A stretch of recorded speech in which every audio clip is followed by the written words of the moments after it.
We're going to talk to a guest now. Yes. And it's Callum. Callum is an independent journalist, if there is such a thing. There's no such thing. Can't believe a word.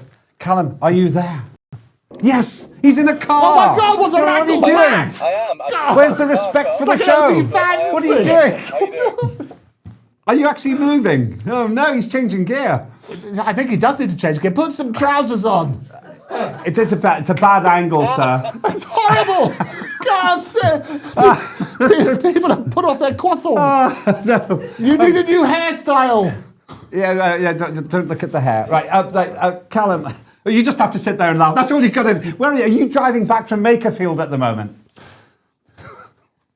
I'm driving across Salisbury at the moment. Salisbury?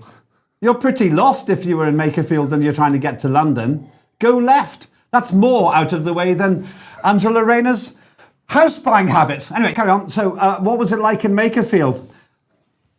It's frozen. This is the best guest you've ever had. I love it. Honestly, you can't get the staff. You know, we've got 100 people working on the show, and this is the best they can do. I mean, we could have sent an outside broadcasting unit to him.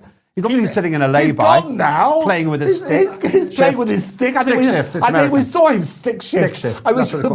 I hope he's got some trousers. Are we going to get him back, or is he gone? Well, no, that was Callum Smiles. He was so good. Everybody. I love that. And if you can tell what car he's got, then you can win a community service award. What did you think of Callum's insightful observations? I thought that was the best interview you've ever done. Can I say?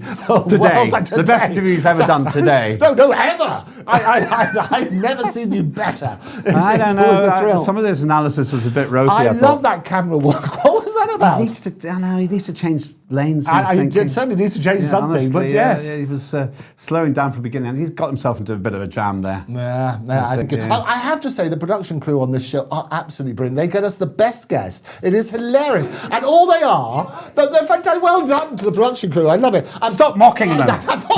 We have to work with them for another 15 minutes. 15 minutes. Is that all? We're having so much fun. But could seem longer. What I love is the guests are sort of like throwing lions, basically. He was going to be the guest of the century. He was going to be the high point of the entire show. Ladies and gentlemen, I'd just like to apologise. I mean, that's all we could afford. He was an independent cost us so much journalist. Money, we could just have 20 seconds of So who is he? No, exactly. Look at my pants. So we're certainly looking at something. Who is he? Who was this guy? How do we know him? He's an independent journalist. There's no such thing. Okay, let me just paraphrase, because Andrew's getting overexcited. He was going to say, Lembit's completely right. Oh, he's back. He's completely to the right. I'm going to be rumbled now. Oh, he's back. Callum, he's put some clothes on. It's really you. God. He's pulled into a lay-by. Callum, you finally stopped. Oh, hello. Yeah. No doubt you've got a seatbelt on. I'm pulled over and I'm fully dressed. You've done what? That's your story and you're sticking to it. Pulled over and I'm fully dressed. I think we could see you sticking to it. Or the seat. Right, tell us now. Now tell us, Callum. Yes. Callum Smiles. What was it like in Makerfield? Oh, good question. Difficult one. I'm not surprised by the result in the slightest. Thank you. I mean, I've had money on Andy Burnham to become an MP again. How much did you put on? On that, I had 20 quid at 4-1. But well, that's not bad. I put a few hundred last night on the Greens to lose their deposit. You can afford a pair of trousers now. He thinks you're funny. Don't take him on. Don't do it. Don't laugh. Don't. It's just going to be impossible now. So why did you think he was going to win? Because Reform really, I think Andrew made this point. Reform really did hope to win there, and it seemed to ebb away. I never thought they'd win.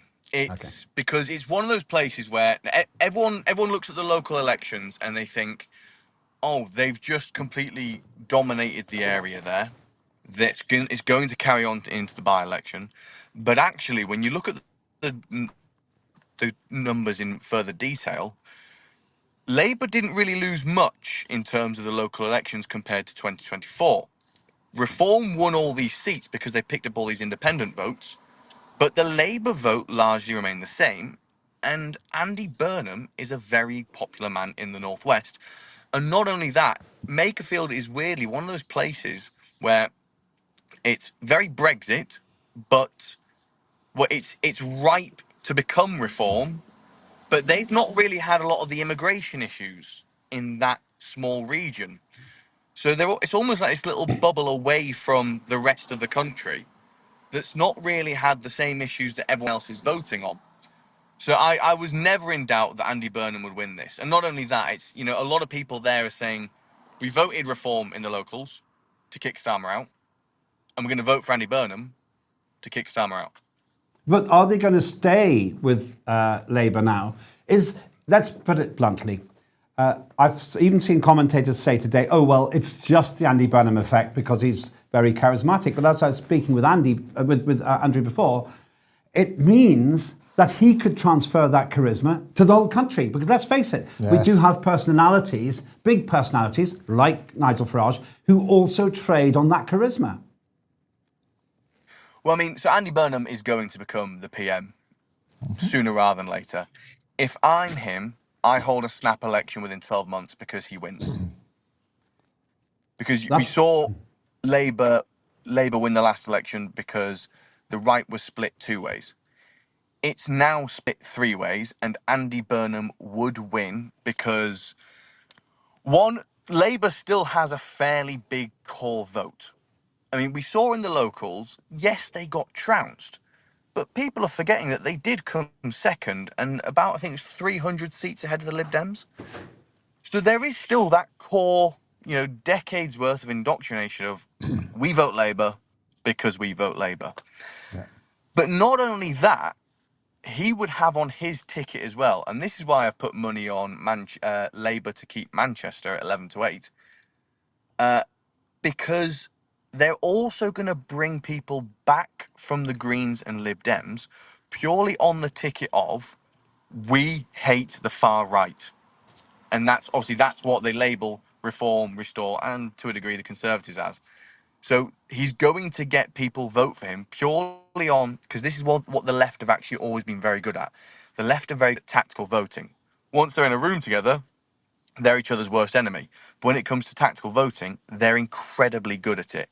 So we'd see in a snap election, lots of Greens and Lib Dems go back to Labour purely to stop Nigel Farage.